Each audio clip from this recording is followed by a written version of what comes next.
প্রতিনিয়ত মানুষ নিজের অসাক্ষাতে শিরক করে, নিজের অসাক্ষাতে বেদাতের রসুম করে এবং বেদাত নিজেও সে করে, বুঝতেও সে পারে না। এগুলোর থেকে সমাজ, আমি আপনি সতর্ক যদি না হয়, দিন দিন এটা সমাজের রীতি হইয়া যাবে। যেমন 1 নম্বর রীতি 40 1 নম্বর রীতি হলো 40 মানে কি? পিতা মারা যায়, মাতা মারা যায়, তার জন্য কিছু মানুষদেরকে খাওয়াইতে হয়, যারা জানাজায় আসছে তাদেরকে দাওয়াত দেয়, তাদেরকে খাওয়াইতে হয়।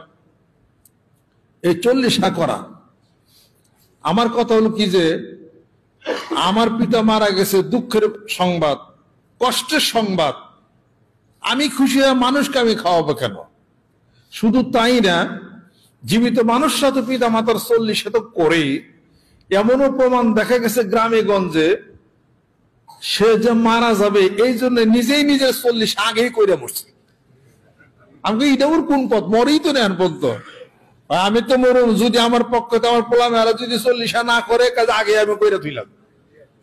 এরকমও শুনছি অনেক জায়গায়, এরকম নাকি আছে। এটা মানে আগে মানুষের খাওয়ান সারা, মরে না, তাজা মানুষের মারতেছে।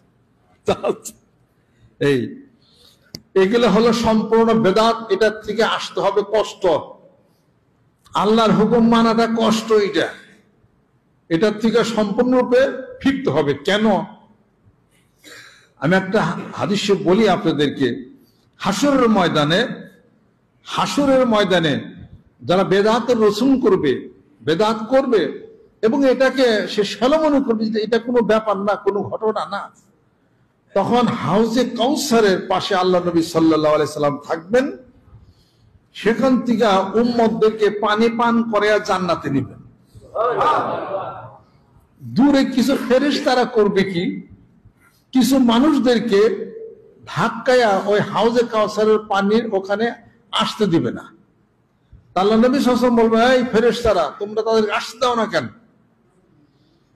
হে রাসূল, এগুলো আপনার জামানান, আপনার উম্মত, তাদেরকে হাউজে কাউসারের পানি খাওয়া জান্নাতে নিবেন, আমরা সেটা হতে দেব না।